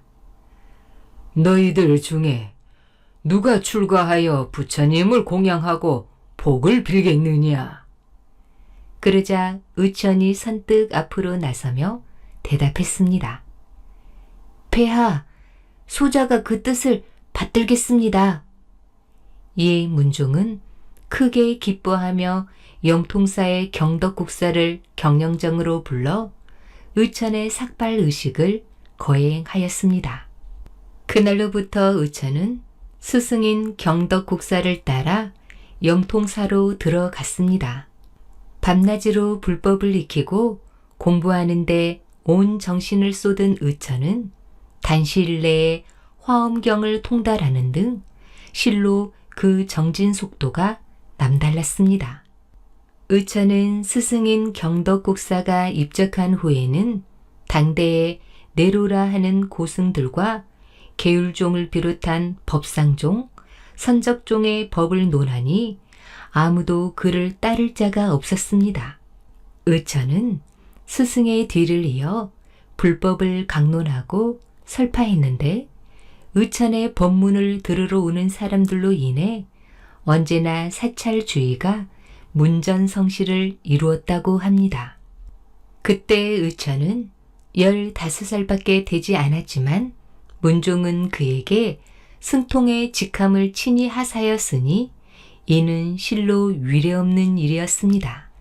세월은 흘러 문종이 승하하고 그의 대를 이은 순종도 왕위에 오른 지 불과 석 달 만에 병사하는 불상사가 겹쳐 일어났습니다. 순종에게는 후사가 없었기 때문에 다시 문종의 둘째 아들이 대를 이어 즉위하니 이가 바로 고려 13대 임금 선종입니다. 그때 의천의 나이 29이었습니다. 선종 2년 의천은 선종을 아련하고 송나라로 유학할 것을 아뢰었습니다. 그러나 선종은 동생이 비록 출가 몸이기는 하나 그 안위를 걱정하여 허락하지 않았지요. 그러나 한 번 뜻을 세운 의천은 방도를 강구하다가 모우를 찾아가 도움을 청했습니다. 선대왕의 유지를 받들어 불심이 지극한 의천의 모우는 송나라로 갈 수 있도록 후일 숙종이 되는 의천의 셋째 형으로 하여금 도움을 주도록 조처했지요. 의천은 수제자 몇 명만을 대동하고 송나라로 향하니 뒤늦게 이 일을 안 선종이 급히 신하들을 보내어 의천을 보좌하도록 했습니다. 송나라에 도착한 의천은 송의 황제 철종을 배할하고 성대한 환대를 받았음은 물론 화엄법사 유성을 소개받아 화엄사상과 천태사상에 대해 법을 논했다고 합니다. 그리고 삼국사에 원소종본, 청길상, 불인요원, 항주의 정원선사, 자변대사 등 송의 고승들과 교로하며 가르침을 주고받았습니다. 의천은 계속하여 천태산의 지자대사의 답에 참례하고 명주의 대각혈연에 참여한 후 여러 경쟁한 고승 대덕들과 법을 논하며 가르침을 주고받았습니다. 그리하여 마침내 선종 3년 6월 송나라에 간 지 1년 2개월 만에 진기한 불서 1천여 권을 배에 싣고 고려로 돌아오니 선종과 모우는 친히 봉운사에까지 나와 의천의 무사 귀국을 기뻐하였습니다. 의천은 귀국하자마자 흥왕사의 주지가 되어 교장 도감을 설치하고 송나라에서 가져온 불서 위에 일본이나 요나라 등지에서도 불서를 모으는 일에 전념하였습니다. 또한 국내의 남도 지방을 돌아다니며 오래된 불서와 고서들을 수집하여 간행하니 그 수가 무려 4,740부에 이르렀습니다. 불행하게도 지금 전해 내려오는 책은 얼마 되지 않지만 이 불서들이 바로 고려 속장경입니다. 의천의 나이 42살이 되던 해 즉위한 숙종은 해인사에 있던 의천을 불러 올려 흥왕사의 주지로 머물게 하다가 이듬해 낙성사가 완공되자 다시 그곳의 주지로 자리를 옮기도록 했습니다. 낙성사의 주지가 된 의천은 비로소 천태교를 강론하기 시작했고 마침내 천태종을 개창하니 전국 각지에서 의천의 강론을 듣기 위해 몰려든 승려의 수가 1000여 명을 넘었습니다. 또한 의천은 숙종의 셋째 아들이 출가할 뜻을 내비치자 손수 머리를 깎아주니 그가 후일 의천의 뒤를 이어 숭통이 된 원명국사입니다. 숙종 주기 6년 10월에 의천이 병들어 자리에 눕자 그 소식을 들은 임금은 몸소 병문안을 와 의천을 국사에 봉했습니다. 그러나 의천은 끝내 자리에서 일어나지 못하고 입적하니 그의 나이 47살에 불과했습니다. 숙종은 슬픔을 감추지 못하고 대각이란 시호를 내려 그 높은 공덕을 길었습니다. 대각국사 의천은 고려 불교 사상 그 불법의 경지를 따를 승려가 없을 정도로 가히 고승 중의 고승이라고 할 것입니다. 왕이 되고 싶었던 이자겸. 고려 제17대 왕인 인종의 외할아버지이자 장인인 이자겸에게는 4딸이 있었는데 인종은 바로 그 이자겸의 4딸 중 둘째 딸의 소생입니다.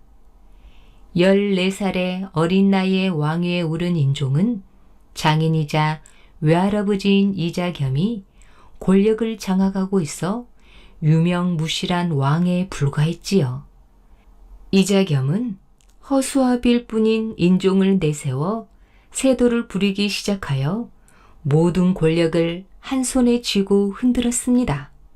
이자겸의 눈밖에 났다 하면 그가 누구이든지 간에 목이 잘리거나 귀양살이를 면할 수 없었는데 당시 신하들 중 처형을 당한 자가 줄잡아 50여 명이 넘었으니 그 권세가 가히 하늘을 찔렀습니다. 또한 이자겸에게 잘 보여 출세의 야망을 채우려는 자들이 이자겸의 집을 수시로 들락거리기도 했는데 어찌나 많은 사람이 몰려오는지 집은 시장처럼 늘 북적거렸습니다. 곳간에는 이자겸에게 바친 곡식과 고기가 산더미처럼 쌓여 있었지요. 사람의 욕심이란 끝이 없는 법인지 이자겸 역시 욕심이 하늘을 찔러 급기야 병꽃마저 넘보게 되었고 이 같은 자신의 뜻을 인종에게 넌지시 강요했습니다. 마음이 순한 인종도 일이 여기까지 이르자 뻔뻔스러운 외조부 이자겸에게 화를 내지 않을 수 없었습니다.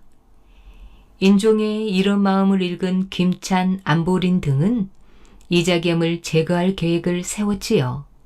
그동안은 이자겸이 왕의 장인이자 외조부이며 모든 권력을 쥐고 있어 이자겸의 행실이 과해도 감히 엄두를 못 내고 있었는데 왕이 이자겸을 미워하니 이제는 두려워할 하등의 이유가 없었습니다. 그들은 인종에게 아뢰었지요. 이자겸을 그냥 두었다가는 머지않아 큰 화를 입을 것입니다.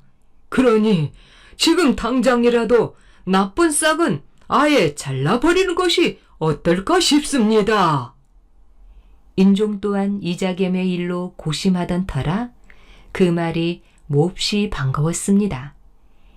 인종은 곧 이수 김인존에게 김찬을 보내어 그와 같은 자신의 생각을 전하고 의견을 물었지요. 그러나 이수와 김인존은 펄쩍 뛰었습니다. 경솔하게 일을 추진했다간 오히려 이자겸에게 화를 입을 것입니다.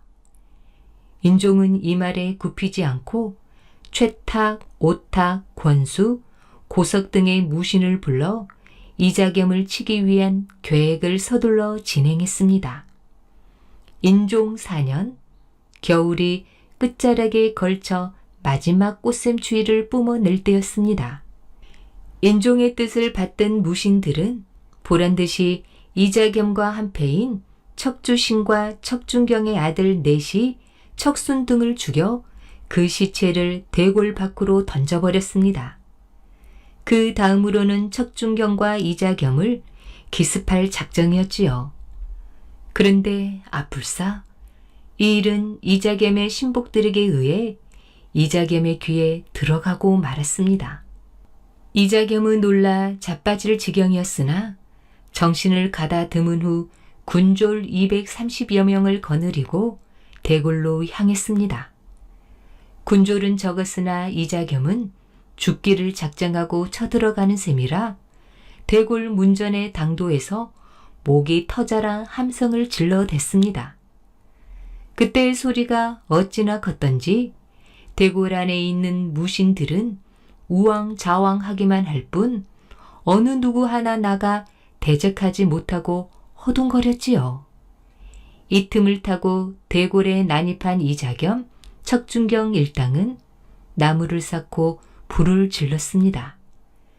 대궐은 삽시간에 불바다가 되었고 시뻘겋게 타오르는 불길 앞에서 신하들은 갈팡질팡했습니다.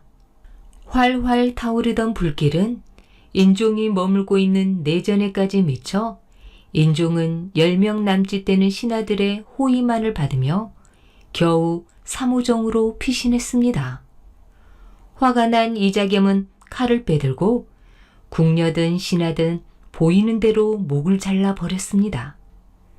거기에다 이자겸의 아들 의장이 승병 300여 명을 거느리고 합세하여 대궐을 전쟁터로 만들어버렸지요. 그들은 온갖 만행을 저지르며 인종의 기세를 무참히 짓밟아 버렸습니다. 결국 이자겸을 치려던 계획은 완전히 수포로 돌아가고 대궐은 불에 타 사무정과 정자 등 제석원의 골마루 수십 칸만이 남게 되는 실로 어처구니 없는 결과를 낳았습니다.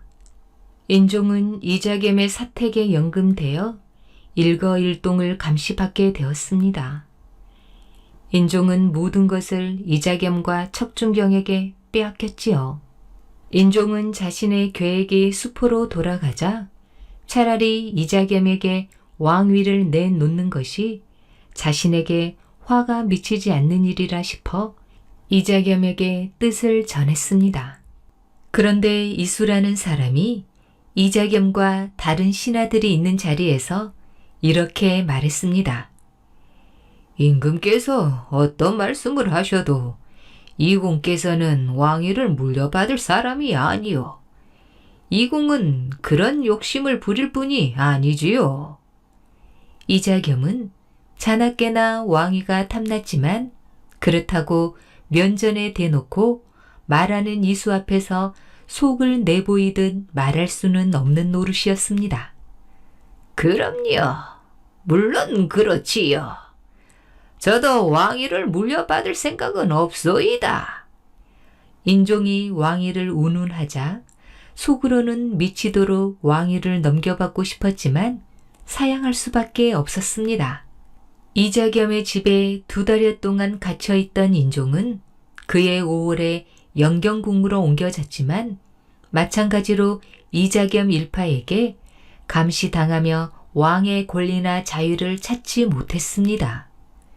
그러던 어느 날 척준경의 하인과 이자겸의 하인 사이에서 싸움이 벌어졌는데 급기야는 그 일로 인해 이자겸과 척준경 사이가 알게 모르게 벌어졌습니다. 인종은 이 기회를 놓치지 않았지요. 인종은 척준경을 대궐로 불러들여 말했습니다. 경은 들으시오. 내 지난 일을 깨끗하게 잊은 지 오래요. 앞으로 왕실을 위해서 그대가 힘써주기만을 바랄 뿐이요. 척준경은 인종의 말에 감복해 입을 떡 벌리고 다물지 못했습니다. 황송하옵니다, 폐하.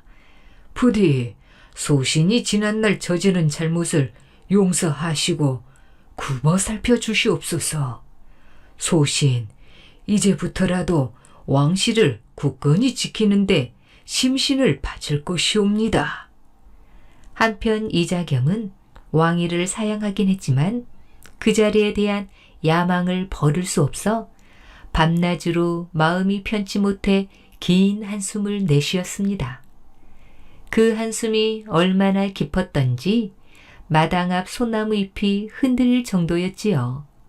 이자겸의 마음은 급기야 부풀고 부풀어 왕의 목숨을 노리기로 작정하였습니다. 왕의 앞에서는 왕의 외조부라는 혈연도 온데간데 없었지요. 왕을 제거할 생각에 궁리에 궁리를 거듭하던 이자겸은 만두를 푸짐하게 빚어 자신의 딸인 왕비를 찾아갔습니다. 방금 솥에서 짜낸 만두는 노르스름하고 먹음직스럽게 익어 김이 모락모락 피어올라 보기만 해도 얼른 입에 넣고 싶을 정도였지요. 이것은 소신이 특별히 정성을 들여 만든 것이니 배하께 드시도록 하옵소서. 이자겸은 낮은 목소리로 왕비를 재촉했습니다. 그러나 왕비는 이 말을 믿지 않고 의혹을 품었지요.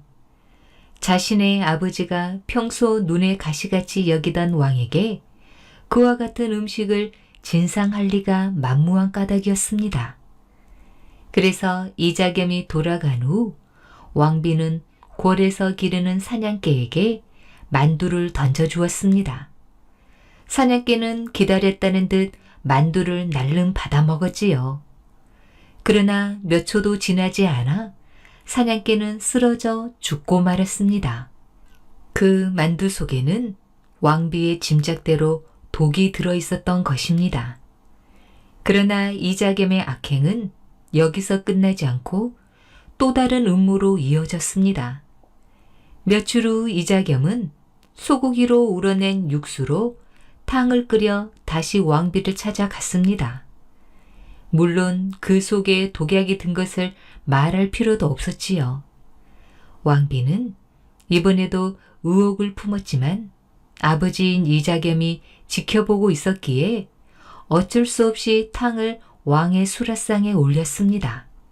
이자겸은 왕비가 수라상에 탕을 올리는 것을 보고 야릇한 웃음을 지었지요. 그런데 왕비는 수라상에 탕을 놓고 왕에게 가지고 가다가 일부러 발을 헛디딘 척하며 넘어졌습니다. 탕은 당연히 땅바닥에 다 쏟아지고 말았지요. 아휴, 이를 어쩌나. 마마, 황송하옵니다. 왕비는 그렇게 호들갑을 떨었지만 이미 이자겸의 음모를 눈치채고 있던 인종은 짐짓 모른 척하며 눈을 돌렸습니다. 인종은 이자겸이 자신을 죽이려고 한다는 것을 확신한 마당에 더는 이자겸을 그대로 둘 수 없다고 생각했습니다. 그러나 모든 권력이 이자겸에게 몰려있는 이상 따로 어찌할 방법이 없어 그저 자신의 무력함을 한탄하며 지낼 뿐이었지요. 그러던 어느 날이었습니다. 마침내 자신의 욕심을 더는 억제하지 못한 이자겸은 궁궐의 무기를 자신의 집으로 몰래 빼내어 반란을 회책했습니다. 이러한 사실을 미리 알아챈 인종은 척준경에게 편지를 써서 밀사를 보냈습니다. 척준경 보시오. 이자겸이 지금 대궐 안의 무기를 자신의 집으로 빼내어 영경궁을 습격하려는 음모를 꾸미고 있소. 시간이 급하니 경의 도움을 바랄 뿐이오. 과인의 목숨은 두렵지 않으나 왕통이 깨진다면 이는 나만의 죄가 아니라 대신들에게도 크나큰 치욕으로 남을 것이오. 척준경은 인종의 편지를 받고는 마침 함께 있던 김양이라는 신하와 함께 부하들을 거느리고 영경궁으로 달려갔습니다. 척준경은 인종을 군기강으로 모셔놓고는 곧 휘하의 군사들을 주의하여 이자겸을 비롯한 그 무리들의 목을 단칼에 베었습니다. 인간의 욕망은 얼마나 허망하고 헛된 것일까요? 한 나라의 임금까지 능멸하며 제멋대로 권세를 탐하던 이자겸은 결국 자신의 과욕으로 인해 스스로 제 무덤을 팠던 것입니다. 머슴을 거부한 남자. 어머니, 아버지, 저는 종이 싫습니다. 저는 세상을 돌아보며 살고 싶어요. 이곳에서 평생 종노릇을 하다 죽는 것은 아무 의미가 없습니다. 이렇게 말하며 울음을 터뜨리는 만적을 바라보며 만적의 부모 또한 소리 없이 가슴 속 서름을 쓸어내렸습니다. 만적의 부모는 더 이상 아들의 뜻을 꺾기 어렵다는 것을 깨닫고 몰래 모아두었던 엽전 몇 입을 어린 만적의 손에 꼭 쥐어 주었습니다. 가거라. 더 이상 이 못난 어미 아비처럼 살지 말고 내 하고 싶은 대로 자유롭게 살거라. 만적은 밤새 부모와 부둥켜 안고 소리 없이 울음을 삼키다가 새벽이 되기 전에 몰래 괴나리 보찜을 싸들고 주인집을 빠져나왔습니다. 만적의 부모는 어린 만적의 앞길을 마음속으로 부처님께 빌고 또 빌었습니다. 만적은 최씨 무신 정권의 우두머리격인 최충원의 종이었는데 어려서부터 다른 노비들과는 달리 영특하고 총명했습니다. 그래서인지 그는 틈만 나면 어디론가 도망을 쳐 노비 신세를 벗어나고 싶어 했습니다. 처음에는 그저 철없는 아들의 투정으로만 여겼던 만적의 부모들은 나이가 들수록 만적의 결심이 더욱 굳어지는 것을 보고는 더는 말릴 수가 없었지요. 며칠을 문정걸식해 가며 정처없는 방랑의 길에 오른 만적은 비록 양반은 될 수 없을지언정 아전이라도 되어 종의 신세를 면하고자 마음먹었습니다. 그렇게 해서 내린 결론이 우선 그를 깨쳐야 한다는 것이었지요. 그때부터 만적은 서당만 찾아다니며 머슴을 살았습니다. 머슴을 사는 틈틈이 만적은 서당에 다니러 온 아이들의 어깨 너머로 글 공부를 했는데 워낙 영특하고 결의가 남달라 나중에는 웬만한 시골 선비들 못지않은 실력을 쌓게 되었습니다. 그러나 아무리 글을 배운다 해도 만적은 과거도 볼 수 없었고 노비가 아닌 중인의 신분이라고 내세울 만한 그 무엇도 없었습니다. 더군다나 어느 때고 노비란 것이 탄로나면 여지없이 광과로 끌려가 죽음을 면치 못할 신세였지요. 그런 생각 때문에 만적은 글을 배우러 여기저기 떠돌면서도 늘 마음이 무거웠습니다. 그럭저럭 10여 년의 세월이 흘렀습니다. 만적은 부당한 신분 제도를 개혁하는 길만이 자신이 자유로워지는 길이라고 생각했지요. 아무리 글 공부를 잘한다 해도 노비인 이상 어쩔 수 없다. 같은 사람인데 종이라고 개, 돼지 취급을 당하는 신분 제도는 없어져야 한다. 이는 나 혼자만을 위해서가 아니라 나와 같은 노비의 처지에 있는 모든 이들을 위해서이다. 나는 이를 위해 목숨까지도 내놓을 것이다. 만적의 두 눈은 인생의 단 한 가지 목표를 향해 뜨거운 집념으로 불타올랐습니다. 만적은 고향인 송도로 돌아와 장사꾼의 머슴이 되었는데 짬이 나는 대로 다른 머슴들과 함께 나무를 하러 산에 올랐습니다. 그것은 남들의 눈을 피해서 같은 노비 신분인 머슴들과 호젓한 산에서 이런저런 이야기를 거리낌 없이 나누기 위해서였지요. 만적은 머슴들을 모아놓고 조금씩 자신의 생각을 말하며 그들을 설득해 나갔고 이어 하나 둘씩 다른 집 머슴들까지도 동지로 끌어들이는 데 성공했습니다. 만적은 자신의 품은 뜻을 성사시키기 위해 누구보다 열심히 일하여 주인이나 주위 사람들이 눈치채지 못하도록 안심을 시켰지요. 그리고 산 위에 있는 커다란 폭포 아래를 그들이 모이는 비밀 장소로 정하고 정기적으로 모임을 가졌습니다. 드디어 만적을 비롯한 일단의 동네 머슴들은 나를 잡아 폭포 아래에서 비밀 결사대를 조직하기로 약속했습니다. 약속한 그날 시간이 되자 폭포 아래로 나무단을 짊어진 머슴들이 모이기 시작했지요. 그들은 흥얼흥얼 콧노래를 부르며 하나 둘씩 폭포 아래로 모여들었습니다. 그 모습은 누가 보아도 산에서 나무하던 동네 머슴들이 잠시 땀을 식히며 얘기를 나누고 있는 모양이었습니다. 주인은 인적이 드물고 폭포 소리밖에 들리지 않았지요.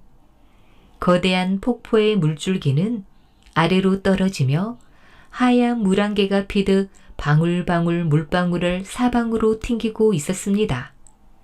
반갑소. 잘들 모이셨소. 만적이 먼저 도착해 있다가 손을 내밀었지요. 지금 이 자리에는 우리 6분이지만 앞으로 6이 60으로 60이 600으로 늘어난다면 기필코 양반 놈들을 해치울 수 있을 것이요. 그렇소. 임금이나 양반이나 종이나 씨가 따로 있는 게 아닙니다. 보시오. 우리도 양반 옷을 입으면 양반같이 보이지 않소. 그런데 왜 양반이니 종이니 하는 신분 제도를 만들어 놓았겠소? 그것은 모두 양반 자신들의 이득을 위해서요. 또한 이러한 신분 제도는 나라에 도움이 되지 않소. 우리들 중에는 영특한 자가 한둘이 아닌데 그 인재를 종으로만 쓴다는 것은 나라의 큰 손실이 아닐 수 없소. 또 한 조정에서 녹을 먹는 자라고 다 훌륭한 사람이겠소? 그들은 오로지 자신의 안위만을 생각하여 제 일속만 챙기려 드는 짐승만도 못한 자들이요. 그러니 지금 우리가 하려는 일은 나라를 위한 일이라고 할 수도 있소. 생각만 해도 비통하오. 겉으로 보나 속으로 보나 우리네 사람이 다를 게 뭐가 있어? 양반들이 붕알 2쪽 더 찬 것도 아닌데 양반이랍시고 우리를 평생 소나 말처럼 부려먹으니 우리 어머니 아버지 고생하시는 것을 보면 난 늘 가슴이 저립니다. 그리고 내 새끼도 그렇게 살아야 한다는 것을 생각하면 목이 메여 때론 밥도 안 먹힌다오. 어찌 그 서름과 억울함을 지금 다 털어놓겠소. 폭포 아래 모인 사람들은 제각기 울분을 토했습니다. 그들의 울분이 폭포 속으로 사라지고 있었지요. 만적은 이야기를 듣고 있다가 입을 열었습니다. 우리는 앞으로 이 표식으로 서로 연락합시다. 그게 뭐요? 정자 모양의 철판이잖소. 그렇소. 비록 얇은 철판에 불과하지만 이것이 우리의 거사를 이루는 표식이 될 것이요. 조직이 커지면 얼굴 모르는 동지도 있을 것이요. 이것은 우리들의 명예의 표식이자 목숨의 표식이요. 이것을 지닌 동지들은 서로 믿고 의지해도 될 것이요. 만적은 실로 꼼꼼하게 계획을 진행하고 있었습니다. 회의를 마친 그들은 다시 콧노래를 흥얼거리며 하나둘 흩어져 나무단을 메고 산을 내려갔습니다. 만적이 만든 이 비밀 조직은 노비들 사이에 깊은 공감을 얻어 순식간에 퍼져 나갔습니다. 비밀 조직이 곳곳으로 퍼져 나가는 가운데 어느새 한 달이 지났지요. 만적이 만든 비밀 조직은 동지들을 귀합하여 그달 초 하룻날 흥국사에서 대대적으로 집결하여 대고를 기습한다는 어마어마한 계획을 세워놓고 있었습니다. 만적을 비롯한 많은 동지들은 조직원의 수가 적어도 수천 명에 이를 것이라 계산하고 있었던 것입니다. 그런데 이게 웬일일까요? 약속한 날짜에 흥국사에 모인 동지들은 겨우 500여 명에 불과했습니다. 그 숫자로 대구를 기습한다는 것은 달걀로 바위를 치는 격이었지요. 만적은 몹시 실망했습니다. 아, 이게 어찌 된 일인가. 동지들이 모여 수천의 병력이 되면 그들을 이끌어 일부는 대궐을 기습하고 일부는 대궐 밖을 점령하려 했는데, 그런 다음 최충원을 잡아 죽이고 최종적으로 임금을 위협해 노예 해방의 칙서를 쓰게 하여 전국 방방곡곡의 노비들을 자유로운 신분으로 해방시키려고 했는데, 하늘도 무심하시지. 만작은 실망하여 한동안 말을 잃었지만 다시 정신을 가다듬었습니다.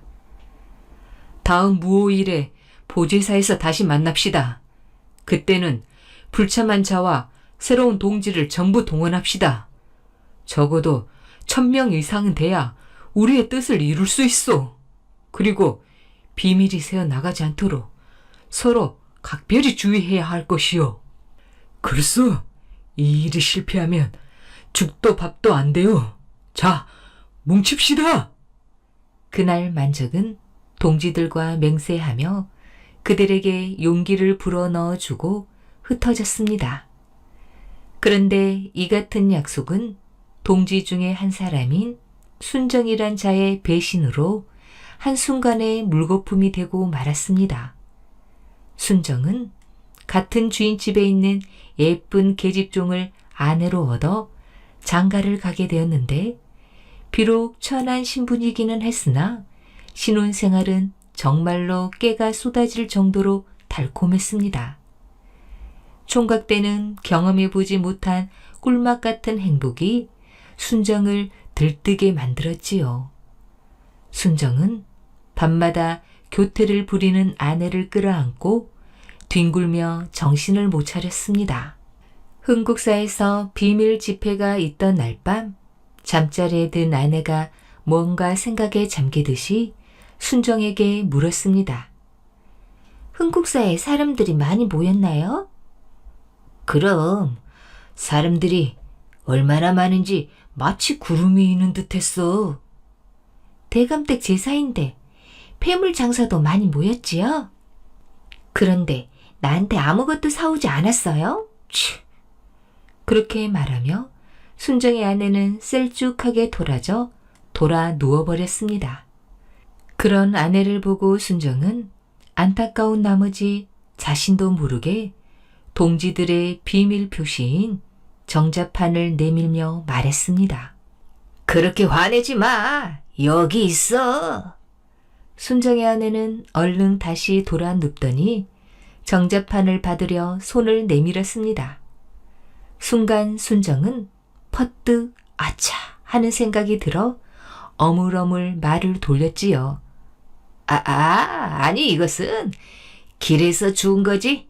애들 장난감이야. 네, 다음에는 꼭 사서 가지고 올게.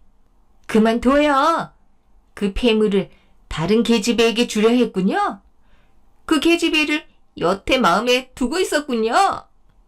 아내는 일부러 투정을 부렸지만 순정은 덜컥 해녀 아내가 자신을 냉정하게 대할까봐 걱정이 되었습니다. 순정은 그날 밤은 물론 며칠 밤 동안 아내가 자신의 손길을 거부하며 속을 태우게 할지도 모른다는 조바심이 들었던 것입니다. 순정은 아내에게 말했지요. 이건 당신에게만 말하는 것인데 아주 비밀이야. 그러니 절대로 누설하면 안 돼. 알았지? 순정의 말에 아내는 얼굴을 바싹 갖다 대고 침을 꼴깍 삼켰습니다. 순정은 어찌할 수 없어 아내에게 그간의 모든 일들을 얘기하고 다음번에 거사하기로 한 날짜까지도 모두 털어놓았습니다. 순정의 말을 듣고 있던 아내의 얼굴이 점점 어두워지기 시작했지요. 실패하면 어쩌려고요? 무서워 죽겠네. 무슨 실패? 그런 방정맞은 소리는 아예 하지도 마. 만일이라는 것이 있잖아요. 그러니 당신은 빠지세요. 만약 당신이 붙잡히는 날에는 난 과부가 되고 우리는 이제 영영 생이별을 할 거예요. 이 말에 순정의 얼굴은 굳어졌습니다. 이를 놓칠세라 아내는 순정을 바싹 조였지요. 당신은 빠지세요. 그건 아주 위험해요. 만약 잘못되는 날이면 당신도 죽거니와 당신만 믿고 사는 나는 어떻게 해요? 아내는 조금씩 울먹이기까지 했습니다. 그런 아내 앞에서 순정의 마음은 갈팡질팡했지요.